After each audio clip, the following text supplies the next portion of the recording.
Our listener Elena was telling us earlier this morning that she found out that her husband was having an affair for 5 years after he passed away. The lesson that she gave us this morning in forgiveness was unbelievable. If you missed that, don't miss it. You don't have to. We got it uploaded on the podcast. We upload every segment, and we also upload the entire show. So if you don't have a whole bunch of time, you can just listen to that one.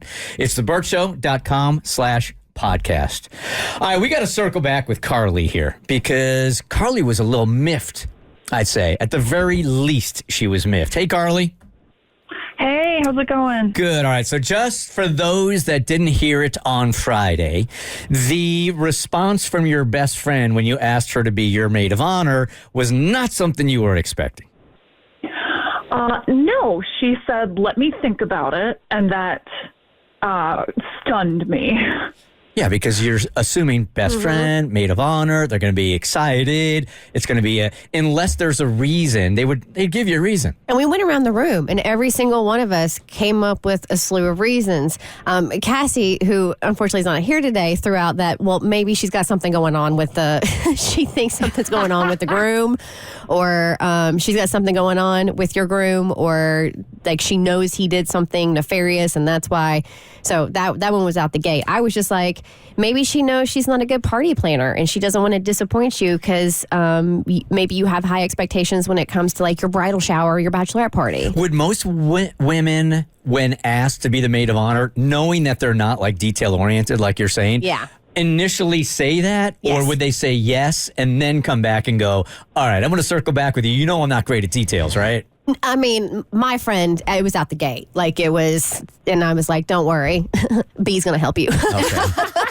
Yeah, I think there's sort of a sense of pride and like a little bit of competitiveness amongst friends that even if you're not a good party planner, there's a part of you that wants to step up to the plate, be like, well, I'm the maid of honor and I want to like take charge of everything. So I feel like you got to kind of like step up to the plate here. And then somebody threw out financials. Yeah, I said financial reasons because I've been in 1,000 weddings and it is so expensive that I was like, maybe she just doesn't want to be in the wedding, period. Doesn't really have anything to do with the maid of honor situation. But if it's your best friend, I mean, you throw finances out the window, don't you? Well, I mean, if you can't afford it, you can't afford it. I mean, some of these dresses are like $300, $400 plus alterations, and then you got to go on the bachelorette party, and then you got to, it's crazy. Yeah, you would think. But if there is like you've been hiding something that's been going on with you financially and like you're about to file for bankruptcy or something like tragic has happened and you haven't told anybody and people tend to get embarrassed and ashamed about their financial situation, who knows what's happened? So, I mean, it's a possibility. What was yours, Mo? I thought maybe she might have been a little jealous because she's not married yet. That was that. Does anyone deal with that? That could be it. Carly, did you get some answers this weekend? Did you swing back with her? Because we said, at least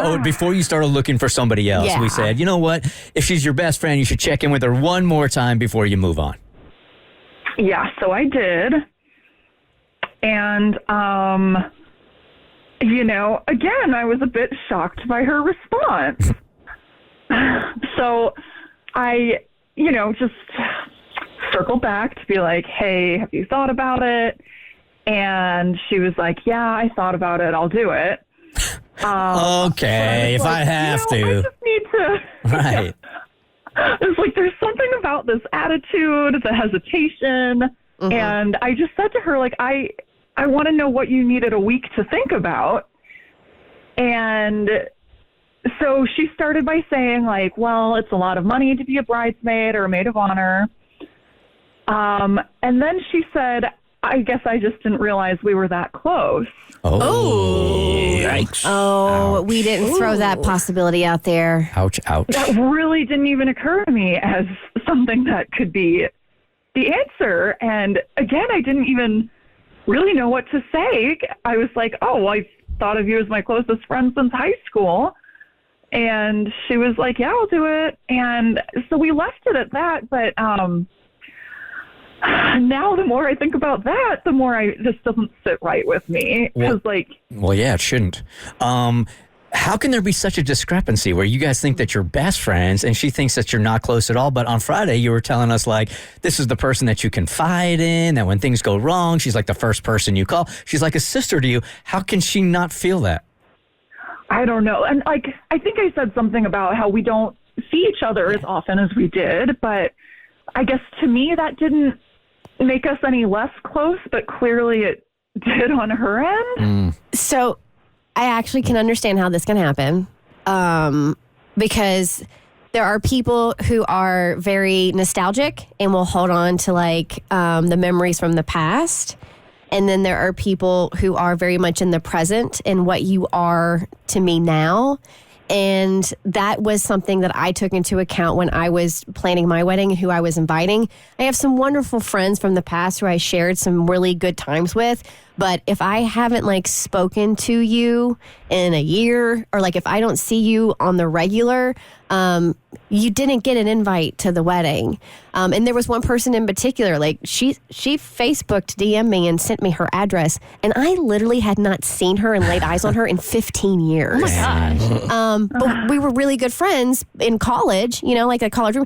So like, if you're being honest about the relationship now, Carly, like honestly, how often do you talk to her and how often do you see her? I mean, I guess it's not super regular anymore. Yeah, Like so sometimes a while will go by that we don't talk. if she feels this way, though, and you don't, would she even be offended if you went back to her and said, okay, I sort of had confusion about the definition of our relationship, so I'm going to ask Abby to be my maid of honor? It doesn't even sound like she would be offended by that. No, I don't think so. And I think maybe I will do that. Like, of course, I want her to come to the wedding, but I think maybe just as a guest, if this is how she's feeling. That's how I would feel. Yeah, Carly, I think you have every right to take it back. If she's not going to be excited about it, find your second best friend. Yeah. Find number two. I know this has never been said before, but this is your special day. Your wedding day is your special day. You should be able to do whatever you want, right? With as least discomfort as possible. So I would, you know what? Take it back and go find somebody that really loves you. Carly, I would absolutely take it back and be like, hey, now that I think about, now I've had some time to think about this, and you've given me a better understanding of what our friendship means to you. I think it's just best if I find somebody else to be my maid of honor. Yeah.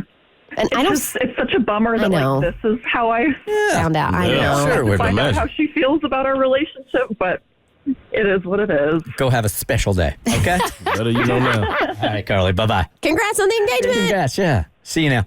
Thank you. The Bert Show. Like what you just watched, you can get more of The Bert Show on your favorite podcast platform. Wherever you listen to your podcast, you can find us. I don't know what any of these buttons do, by the way.